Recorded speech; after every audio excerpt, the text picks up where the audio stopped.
Josephine, ano ba? Kasal lang tayo dahil yung gusto ng mga magulang natin. Pero alam mong hindi kita mahal. Asawa mo lang ako sa papel. Bakit, Bobby? Mahal mo pa din yung probinsyada mong girlfriend, ano? Kahit anong gawin mo, hindi mo na siya mababalikan. Subukan mo lang akong lokohin, Bobby. Sinasabi ko sa'yo, lahat ng meron ka, kayang-kaya ko yung kuhanin. Dahil sa pangangaliwa mo sa akin. Banta ni Josephine. Kunin mo lahat, wala akong pake. Hiniwalayin ko yung pinakamamahal kong babae para sa kasal na to. At alam mo, pinagsisisihan ko yun. Sigaw ni Bobby. Wala kang choice, kundi ang pakisamahan ako. At ang gusto nila papa, ay magkaroon ng apo sa lalong madaling panahon. Ha? Aalis na ako. Pupunta na ako sa opisina. Kakawalang gana dito sa bahay. Sigaw ni Bobby. May kasintahan si Bobby na taga-probinsya na nagngangalang Aileen. Mahal na mahal nila ang isa't isa. Sa halos ilang taon din nilang magkasintahan. Ngunit dahil mahirap lamang si Aileen, ay hindi siya tanggap ng magulang ni Bobby at pinakasal sa taga-Maynila na mayaman. Ang nakaraan. Love, mahal na mahal kita. Yan ang palagi mong tatandaan. Ani, Bobby. Alam ko naman yun. Bakit pa parang may ibig kang sabihin? Bigla-bigla mo na lang sinasabi yan. Ani, Aileen. Kasi love, nabaon si Papa sa utang dahil sa kasino. Kaya pinipilit niya akong pakasalan yung anak ng may-ari ng kasino para maabswelto. Dahil kung hindi, makukulong ang daddy ko. Nagmamakaawa sa akin si Mami. Pero mahal kita. Hindi ko alam kung anong gagawin ko. Malungkot at naiiyak na sabi ni Bobby. Sa totoo niyan, Bobby, kung ako lang yung iniisip mo, hahayaan kita na magpakasal.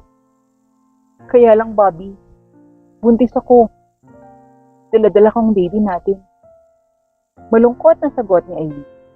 Buntis ka? Magiging tatay na ako. Masaya ako, Aileen. Huwag kang mag-alala. Gagawa ako ng paraan para hindi ako makasal sa anak ng may-ari ng kasino. Magsisimula tayo bilang isang pamilya. Pangako ni Bobby kay Aileen na pinanghawakan naman ni Aileen. Pagkatapos naman ng usapan ng dalawa, ay bumalik ng Maynila si Bobby upang magbenta ng ilang ari-arian na maaaring makadagdag sa pambayad nila sa utang ng kanyang ama. Anak, ang daddy mo, sinugod sa ospital kagabi. Dahil pinipilit na siyang magbayad ng kabilang kampo. Inatake sa puso. Mabuti at naagapan sa ospital. Umiiyak na balita ng mami ni Bobby. Kahit ibenta ko yung ari-arian natin, hindi sasapat ang mga ito dahil sa laki ng utang ni daddy. Pero ma'am, hindi ko ho kayang pakasalan yung anak ni Mr. Guzami. May nobyo ako. At mahal na mahal ko si Aileen. Paliwanag ni Bobby sa kanyang ina. Anak, parang awa mo na. Gawin mo na lang ito para sa akin. Mamatay ako kapag may nangyaring hindi maganda sa daddy mo. Ngayon lang anak, tulungan mo yung daddy mo. Pakiusap ng mami niyang habang nakahandusay sa lapag dahil sa pag-iyak. Isang desisyon ang ginawa ni Bobby dahil sa pagmamahal niya sa kanyang mga magulang. At nagawa niyang talikuran ang kanyang mag-ina. Nagpadala ng sulat si Bobby sa probinsya ni Aileen. Naglalaman ito ng, Aileen, mahal, hindi na ako babalik dyan sa probinsya. Pinipili ko nang magpakasal dahil mas kailangan ko itong gawin. Ikaw na lang ang bahala sa bata. Patawad. Alam kong kamumuhian mo ako. Pero alam kong independent kang tao. Huwag mong pababayaan ang iyong sarili, love. Nagmamahal, Bobby. Pagkabasa ni Aileen ng sulat, ay bumuhos ang luha ng pagkasawi. Mahal na mahal niya si Bobby. Ngunit ganun pa man, ay sinikap niyang itaguyod mag-isa ang anak nila. Ang kasalukuyan. Araw-araw na nagiinom si Bobby at palaging inuubos ang oras sa trabaho. Ma'am, si Sir po, lasing na lasing. Kaya ako na po yung naghatid at nag-drive. Ani ng kanyang empleyado. Sige, salamat. Ako nang bahala sa kanya. Ani Josephine.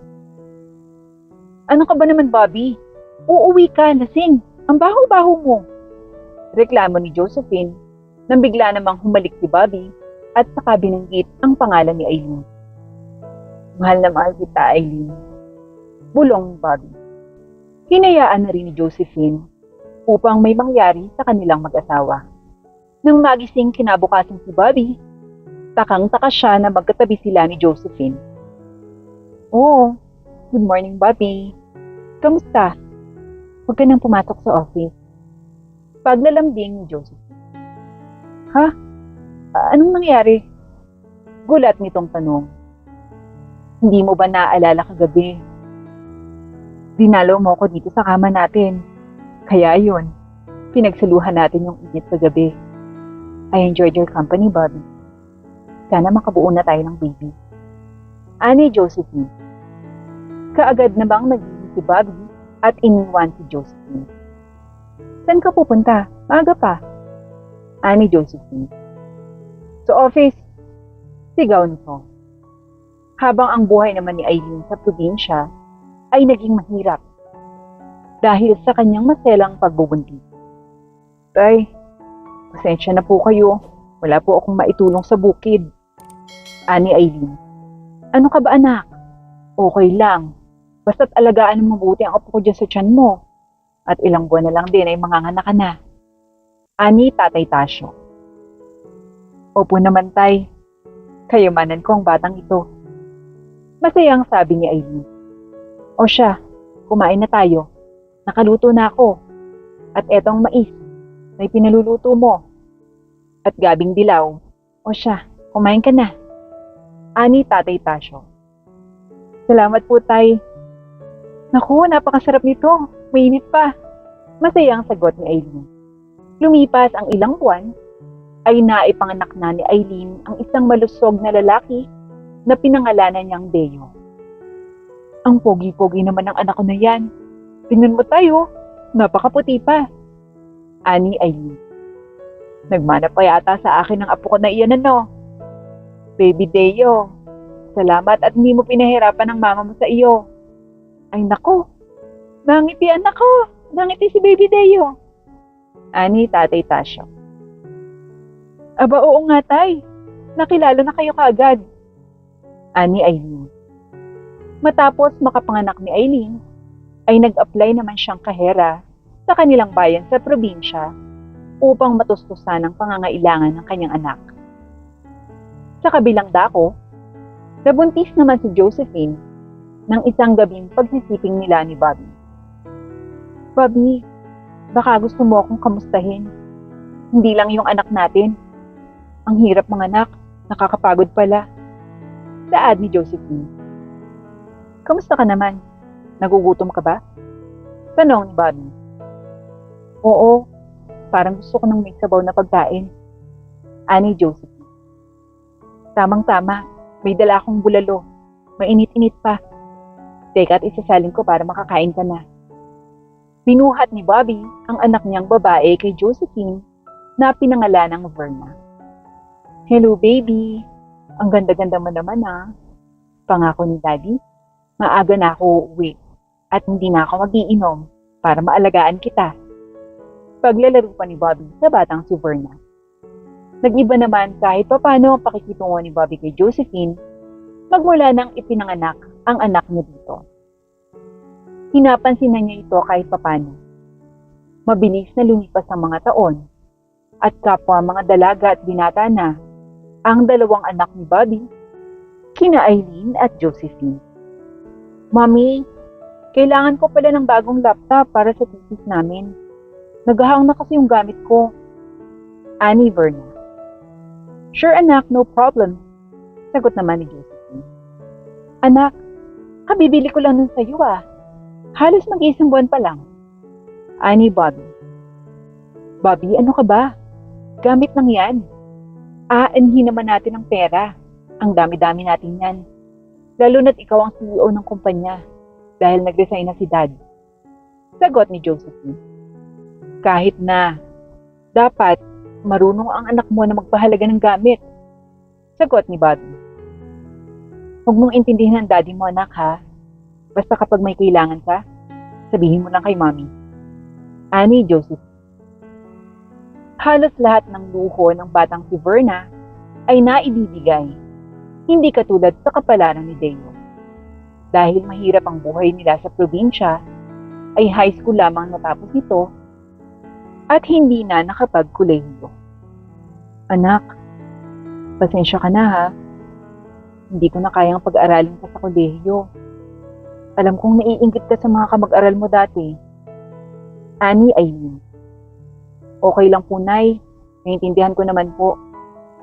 Pero Nay, sabi niyo buhay pa yung tatay ko. Hindi niya ba ako hinahanap man lang? Alam naman po niyang buntis kayo, di ba noon sa akin? Baka matulungan tayo ng tatay ko, Nay. Pagsusumamo ni Deo. Anak, kasi may pamilya na rin ng tatay mo. Ayoko na silang guluhin noon, kaya pinili kong itaguyod ka ng mag-isa. Anak, na kaya naman natin, di ba? Lumaki kang mabait, masunurin, masipag at mabuting tao. Ani Aileen. Opo naman, Nay. At salamat po sa lahat-lahat. Kahit mag-isa lang po kayo, naitaguyod niyo po ako. Mag-iipon na lang muna po ako dahil may trabaho naman po ako nakita sa bayan bilang bagger sa isang mall. Ani Deo. Halika nga dito, anak. Bayapos nga. Ikaw talaga. Sa bayapos kay Deo. Nang mga panahong iyon naman, ay nakakaramdam na ng kakaiba si Bobby dahil panay na ang pananakit ng kanyang puso at tiyan. Marahil ay dulot ito ng kanyang pag-iinom ng sagad at araw-araw noon. Good morning po, Sir Bobby. Bati ng kanyang abogado. Good morning, attorney. Have a seat. Sir, update ko po kayo. Naiayos ko na po lahat ng ari-arian at pati ang pera niyo sa bangko. Nakahati sa 2 tao, para kay Verna at sa isa niyo pa pong anak, kay Miss Aileen Salcedo. Paliwanag ng abogado. Salamat, attorney. Kapag namatay ako, gusto kong hanapin mo ang aking anak kay Aileen at ibigay ang kanyang mana, attorney. Opo, sir. Gagawin ko po yan. Kailangan nyo na lamang kumpirmahan ng mga papeles para mapagtibay ang katunayan nito. Ani attorney. Matapos basahin ang mga nakasaad, ay agad na pinirmahan ni Bobby ang mga papeles. Sinigurado niyang mapupunta ang kanyang yaman sa 2 niyang anak. Nag-iwan din siya ng ilang property kay Josephine bilang kanyang asawa. Gabi na noon nang pauwi na si Bobby sa kanilang bahay. Daddy, nasan ka na? Late na po. Naghahantay kami ni Mommy. Ani Verna. Pauwi na ako, anak. Nagdadrive na ako. Ani Bobby. Sige, Dad. Ingat po. Ani Verna.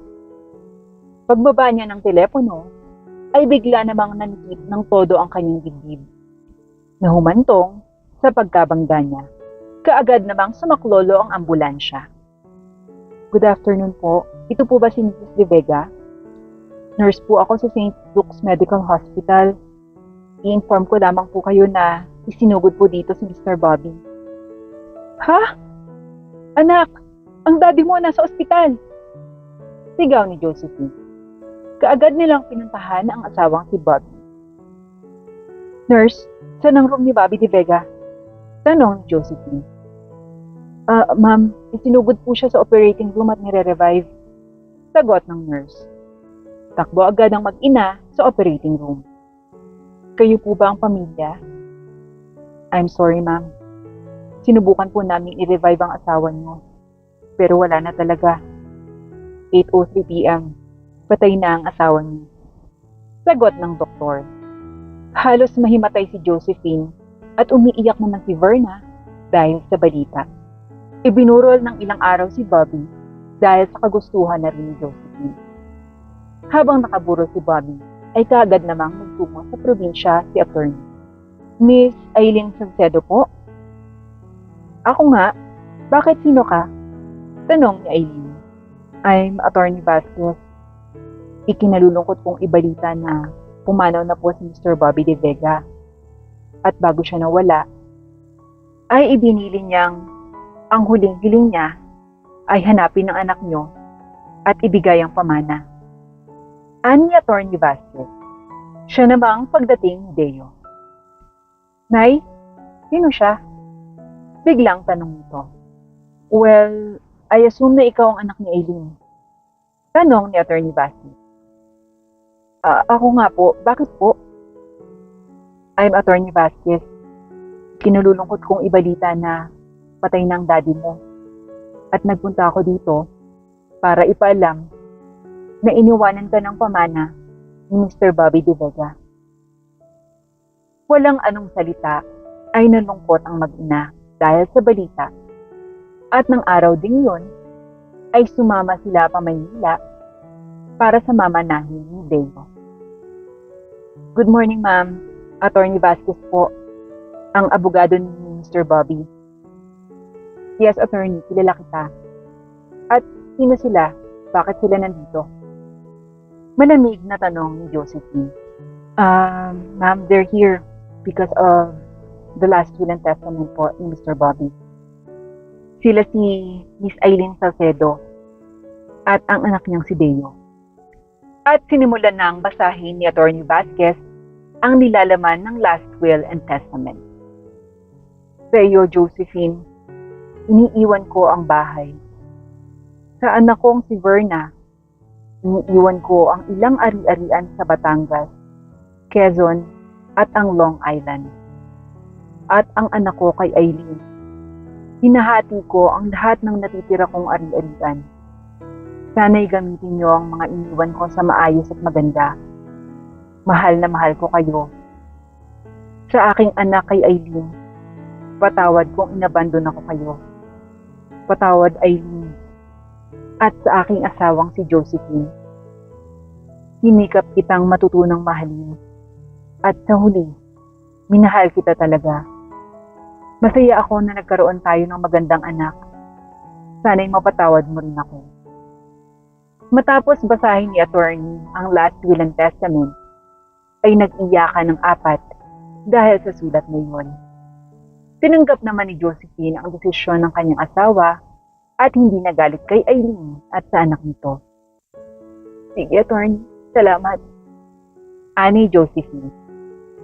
Simula noon, naging magkasundo pa sina Josephine at Aileen para sa kanilang mga anak at lalong-lalo na para kay Bobby. Patawad, Aileen. Ako ang dahilan kung bakit nawalan ng tatay ang anak mo. Pinilit kong pakasalan niya ako. Ani Josephine. Hayaan mo na, matagal na yon. Alam kong nangyari ang lahat ng may dahilan. At alam kong masaya si Bobby dahil nakapag-usap tayo ng ganito. Ani Aileen. Mahal na mahal ka niya, Aileen. Sa totoo lang, sa unang gabi na may nangyari sa amin, pangalan mo pa rin ang binabanggit niya. Masakit, pero yun ang katotohanan. Well, at least ngayon, panatag na rin ako. Dahil alam kong ang legacy ng Bobby ay naiwan sa mga anak natin. Salamat, Josephine. Mami, tara na po, kakain na. Nagmamadali po si Kuya Deo. Lalamig daw po yung pagkain. Ani Verna. Ay, o siya, tara na. Tayo na kumain. Tita Josephine, try niyo po yung adobo. Ako po yung nagluto niyan. Ani Deo. Aba, ang sarap nga nito ah. Paborito ng daddy mo ang adobo. Kaya pala, may pinagmanahan ka. Ani Josephine. Yes, kuya. Yun palagi ang gusto niyang ulam, alam mo ba? Ani Verna. Sayang, wala na si tatay. Pero, andyan pa naman po kayo ni Verna. Matitikman niyo po yung mga luto ko. Ani Deo. Oo naman, pamilya tayo dito. Sagot ni Josephine.